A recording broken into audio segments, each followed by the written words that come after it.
It's becoming clear that the potential to transfer risk to the private sector can be a pretty appealing option for cities that are facing these kinds of budgetary pressures.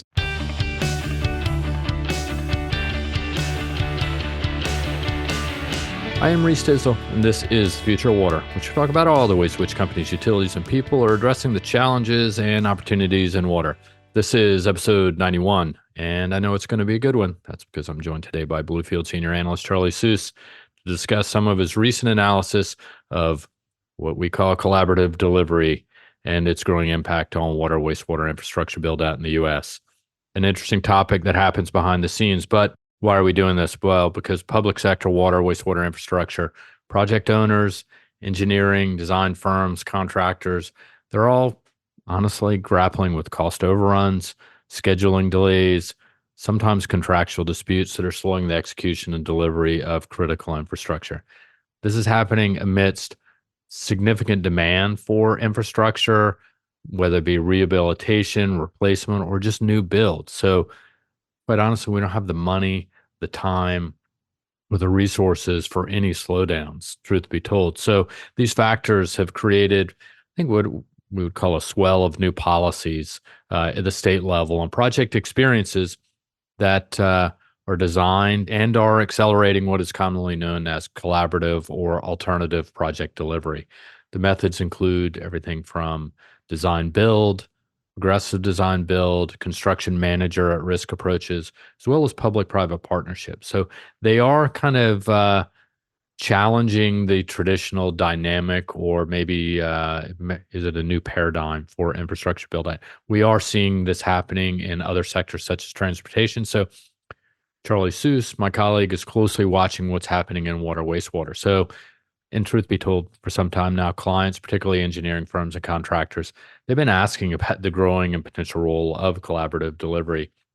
And it is being demonstrated, like I said, at the state by state policy level, as well as in projects. So, given the fact that Charlie's essentially created a menu or mapped the policies geographically, so clients can kind of get an understanding of where the potential applications can be used or applied, but he's also tracked upwards of 200 projects. And I think, as Charlie will get into it in the conversation, collaborative delivery projects beget collaborative delivery projects, right? The more it happens, the more it happens.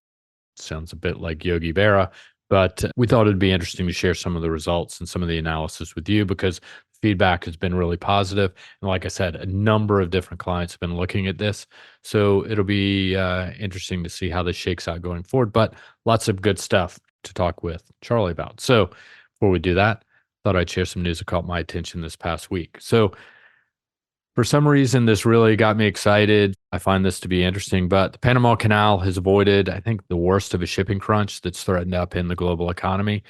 We already have problems in the Red Sea in the Middle East with the Houthis and disruption to shipping channels, but it's also happening in the Panama Canal for different reasons, and it's come at a cost of marine life and, in some respects, the country's supplies of drinking water, according to Bloomberg. Thanks to conservation measures this past year, water levels have just fallen over a foot this year. So positive sign through March 12th. And this is positive because compared to last year, water levels had fallen 3 feet during the same period. So significant impact. Prior to drought conditions and conservation efforts, Panama Canal typically handled about 38 transits per day. Currently, the authority permits about 24 vessels per day. And this is largely due to water scarcity and low water levels. However, there is hope for, I think, a return to normalcy with potential increase up to 30 or 32. Under normal circumstances, this is what I think is interesting. Panama Canal only handles about 3% of the world's maritime trade volumes. So not that big of a deal. However, 46% of containers moving from Northeast Asia to the U.S. East Coast goes through the Panama Canal.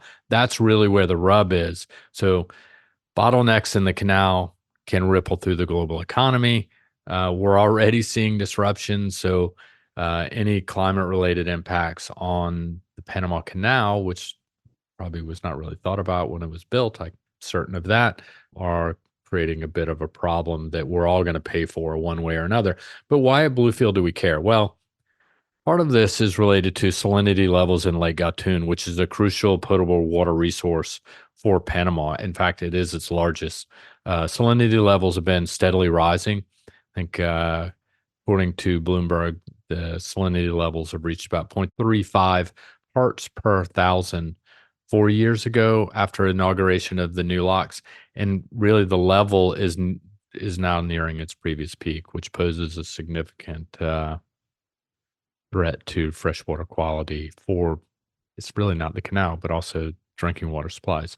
The canal recycles water from the locks that the vessels pass through, and instead of simply flushing it into the ocean, the reused water gets saltier, and sometimes it has begun to infiltrate. Some of it has begun to infiltrate, like Lake Altoon, which is an artificial lake that forms part of the channel and is part of the entire infrastructure network of the Panama Canal.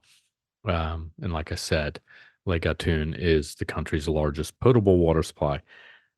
For those who are interested, and maybe this is why I'm excited about this, is I think it's been 10, 15, maybe 20 years ago, I read the book Path Between the Seas by David McCullough, which really talks about the design, the build out of the canal from beginning to end, the Panama Canal, that is. So, really interesting read if you're looking for the history of it and what it all means, getting into everything from malaria and mosquito mitigation to the actual key players, including some big names that you may have heard of out of France.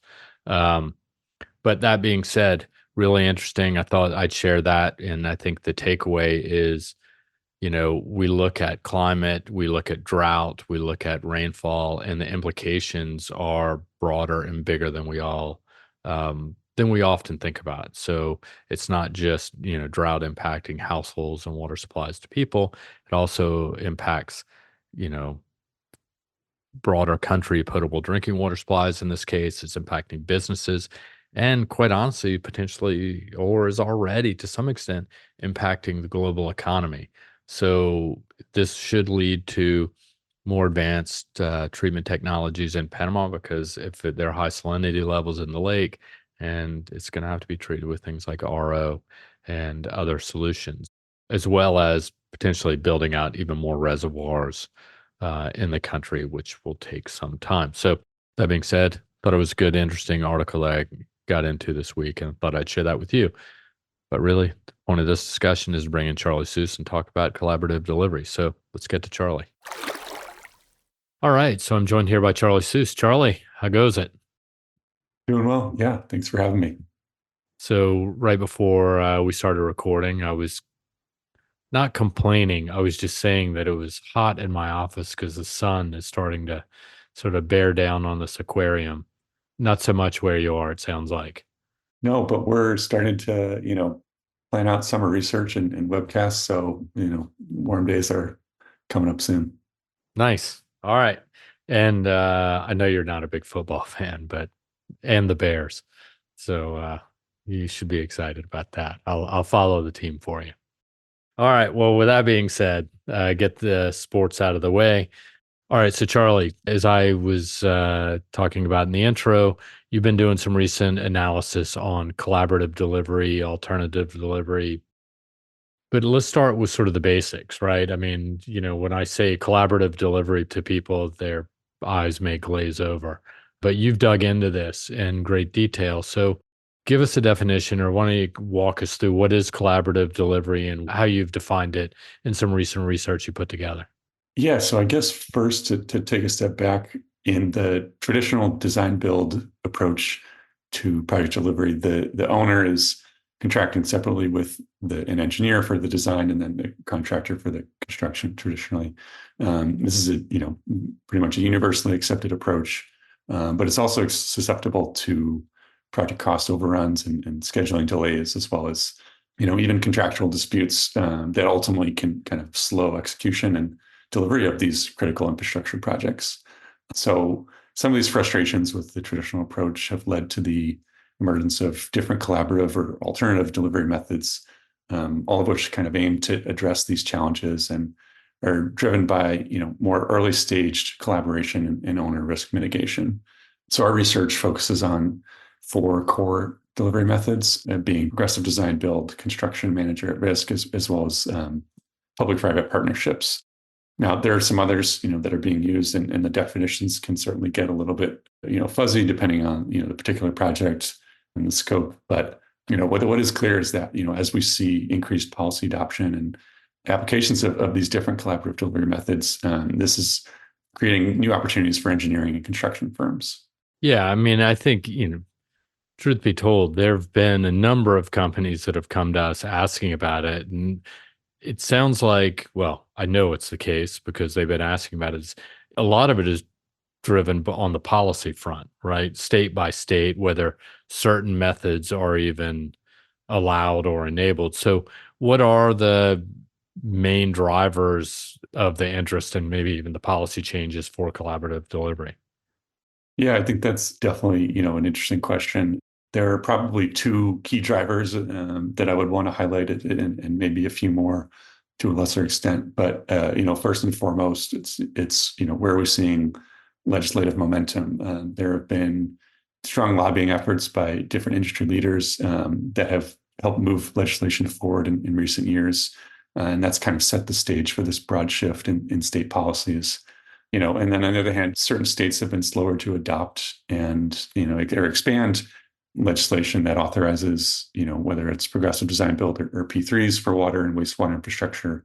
And even in some states where these methods, are authorized and legislation has been passed, we've heard cases of owners, either lack of understanding of certain collaborative delivery method processes and how that's kind of inhibited broader adoption in those states. On the other hand, another major driver would be where has there been demonstrated activity, and where are we seeing this growing portfolio of projects? Some owners have been kind of reluctant to engage in alternative delivery approaches out of, fear of whether it's loss of control or perceptions of reduced transparency and lack of competition in the procurement process. But these collaborative approaches are really trying, designed to address owners' frustrations with these traditional processes, which again, often suffer from longer delivery times or excessive costs and other issues that have come up. Beyond that, I think to a lesser extent, some of the other factors that we're seeing drive this space are utilities' financial constraints, whether it's aging infrastructure or regulatory pressure, and even climate change and extreme weather events. It's becoming clear that the potential to transfer risk to the private sector can be a pretty appealing option for cities that are facing these kinds of budgetary pressures and looming infrastructure upgrades on top of what we've seen over the last few years in terms of supply chain constraints and record material prices. So definitely a range of factors driving activity in this space, and for us, an exciting thing to watch. Yeah, I mean, I think you're exactly right. I mean, so even just simplifying it for the listeners to understand is, the engineering firms definitely understand this. I think it's really a really active space that they've been watching. I mean, there are entire industry or trade organizations dedicated to things like design build, DBIA being the one that comes to mind. But I think it's also, the traditional bid build approach.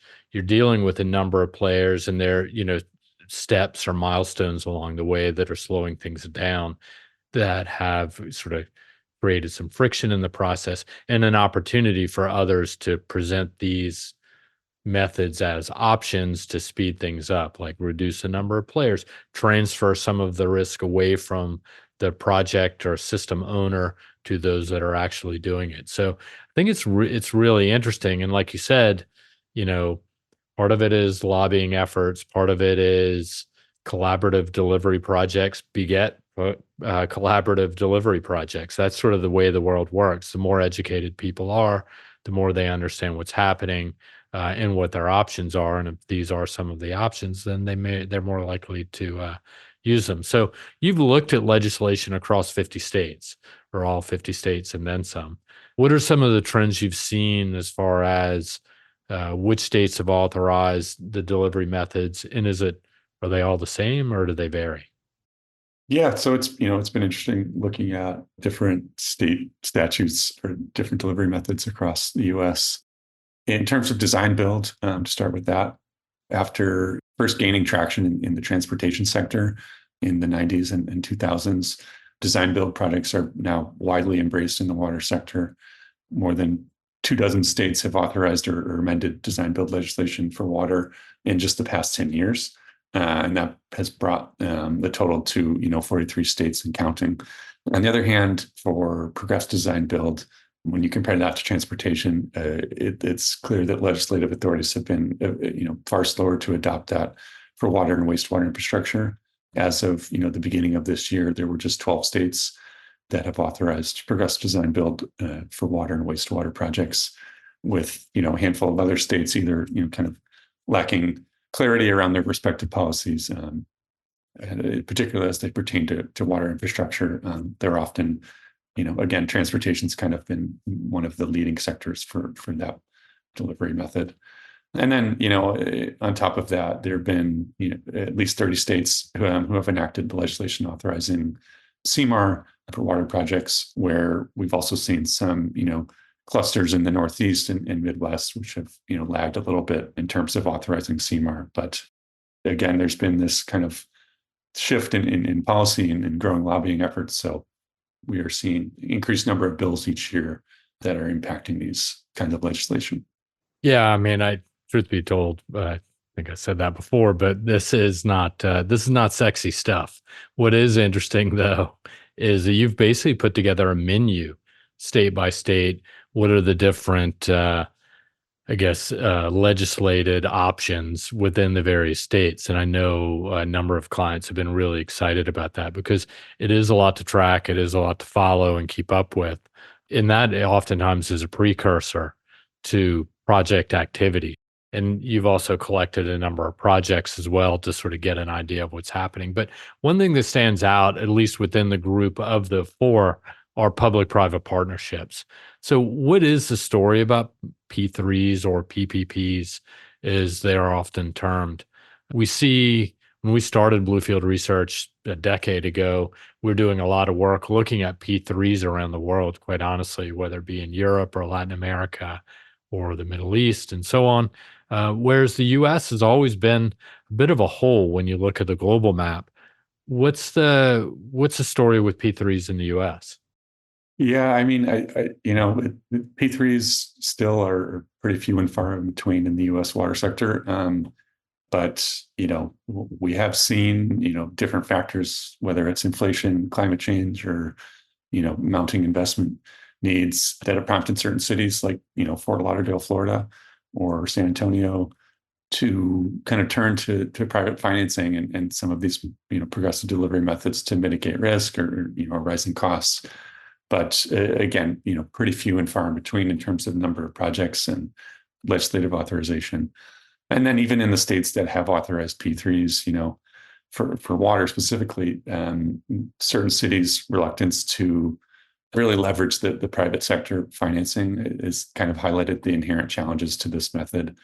In the US, just last month, EPCOR proposed public-private partnership in Lake Oswego, Oregon, fell through as a result of the city council's concerns with the proposed costs of private financing. So there are certainly, some barriers to further adoption of P3s in the U.S. water sector.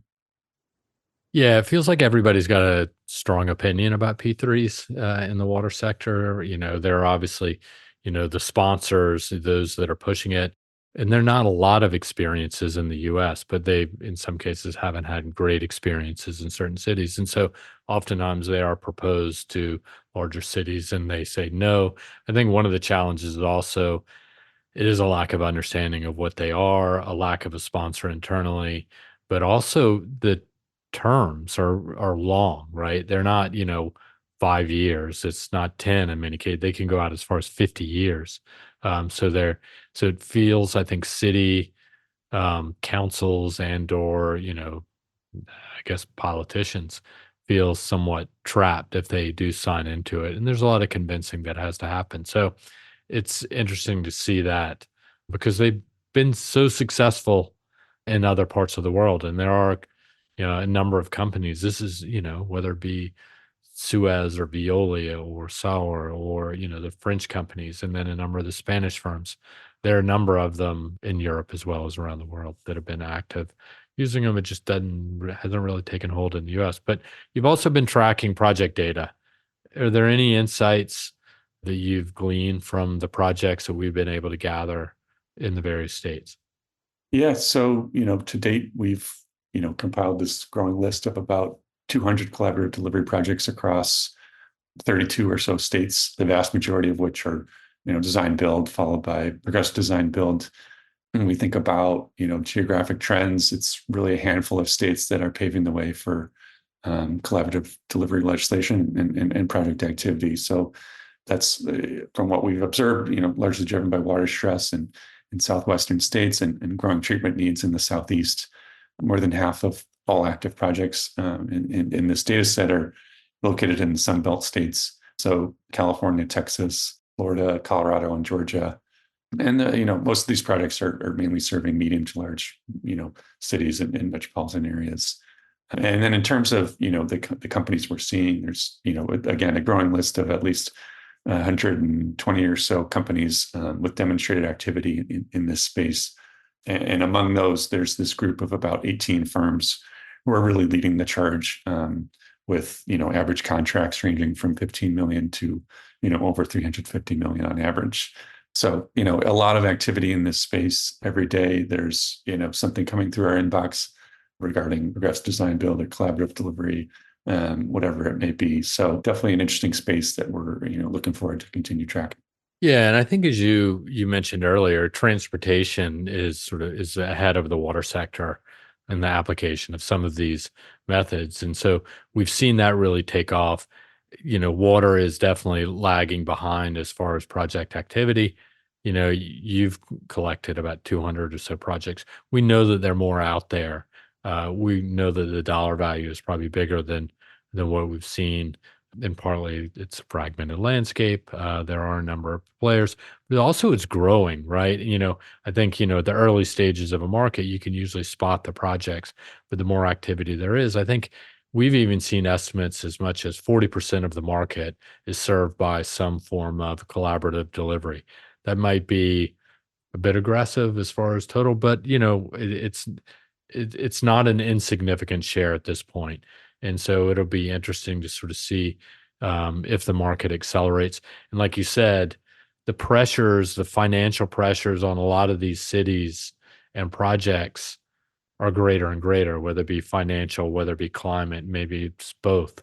And so any way to speed up the delivery of projects, but also mitigate the financial risk or offset it or share it collaboratively, hence the word, with between the owner and the contractors will be interesting. So yeah, I think it's really interesting. I can't, we've been looking at this for some time now, and I know how much work has gone into this. A lot of clients have asked about it, and think you should be commended on the work that you put out on it, because I think really just looking at the state policy maps is really interesting to see how they differ. But then you start digging into projects and overlaying that on top of actually what are the forecasts state by state and size of the various markets. So really interesting. Well, before I let you go, a common question I always ask is, what else are you working on now that you're done with this? Yeah, so we've got a investor and utility market share report that'll be coming out soon. And I know some of my colleagues are working on some really interesting stuff as well, between stormwater and other industrial forecasts and research. So definitely a lot of interesting stuff in the queue. Yeah, the IOU market share will be interesting, particularly given that this will be the last sort of stamp, and then we'll see potentially what happens with Eversource to see if there's any changes there.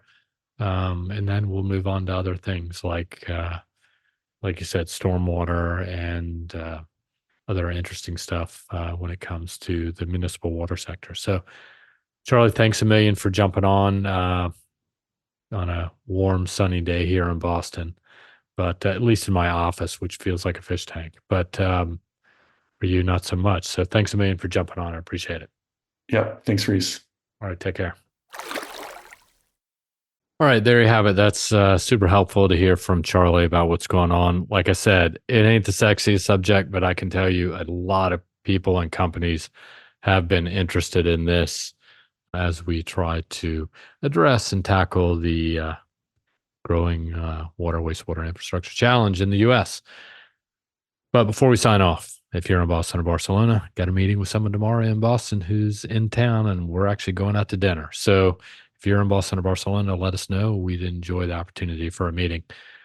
Please subscribe to the Future Water Podcast and give us a review. I noticed on Spotify you can give reviews now, and our numbers are starting to climb on at least on that platform. You can also do it on Apple Podcasts.